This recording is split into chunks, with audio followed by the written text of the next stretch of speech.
নমস্কার। আরও একটা গুরুত্বপূর্ণ আপডেট নিয়ে চলে এলাম। খুব গুরুত্বপূর্ণ ভিডিও। চ্যানেলে ফার্স্ট টাইম দেখলে চ্যানেলটাকে সাবস্ক্রাইব করে বেল আইকনটা টিপে রাখতে হবে লেটেস্ট গুরুত্বপূর্ণ আপডেট পাওয়ার জন্য। স্টেপ টু স্টেপ আজকের আপডেটটা আপনাদের সামনে তুলে ধরছি। আজকে যুবসাথী নিয়ে কথা বলবো। যুবসাথীর যাদের টাকা ঢোকেনি তাদের কবে টাকা ঢুকবে আজ মুখ্যমন্ত্রী সব জানিয়ে দিল। কবে টাকা ঢুকবে, টাকা পেতে এটি করুন, টাকা না ঢোকার কারণ সমস্ত কিছু বলবো এই প্রতিবেদনে। চ্যানেলে ফার্স্ট টাইম দেখলে চ্যানেলটাকে সাবস্ক্রাইব করে বেল আইকনটা টিপে রাখতে হবে লেটেস্ট গুরুত্বপূর্ণ আপডেট পাওয়ার জন্য। স্টেপ টু স্টেপ আজকের আপডেটটি আপনাদের সামনে তুলে ধরছি। আচ্ছা, কী বলছে ভোটের বাজারে নতুন চমক। রাজ্য সরকারের নয়া প্রকল্প যুবসাথী মার্চ থেকে এই প্রকল্পের আওতায় উপভোক্তাদের অ্যাকাউন্টে টাকা ঢোকা শুরু হয়ে গেছে। পিলু ভাতা পেতে শুরু করেছেন অনেকে, তবে এমন অনেকে আছেন যারা বেকার ভাতা পাননি, তাদের ফোনে মেসেজও আসেনি, আবার অনেকেরই ফোনে মেসেজ এলেও টাকা অ্যাকাউন্টে ঢোকেনি বলে অভিযোগ। মুখ্যমন্ত্রী জনসভা থেকে ঘোষণা করে দিয়েছে সবাই পাবেন যুবসাথীর টাকা, চিন্তা করার দরকার নেই।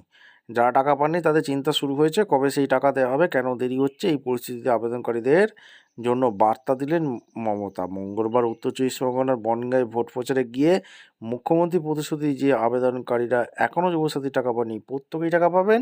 মমতা বলেন যুবসাথীতে যারা টাকা পাচ্ছেন তারা টাকা পাবেন, যারা এখনও পাননি তারাও টাকা পাবেন। পাশাপাশি লক্ষ্মীর ভাণ্ডার যারা নতুন করে আবেদন করেছেন তারাও টাকা পাবেন বলে জানিয়েছেন মুখ্যমন্ত্রী। মুখ্যমন্ত্রীর কথা যে বেকার যুবক যুবতীর যুবসাথীতে নথিভুক্ত হয়েছেন, ভবিষ্যতে তাদের কর্মসংস্থানও সাহায্য করা হবে। যুবসাথীতে যারা অনলাইনে আবেদন করেছিলেন তাদের ডেটা সরাসরি সিস্টেমে আপলোড হয়ে যাওয়ার কারণে তারা আগে টাকা পেয়ে যাচ্ছেন অনেক ক্ষেত্রে, কারণ তাদের আগে ভেরিফিকেশান হয়ে গিয়েছে।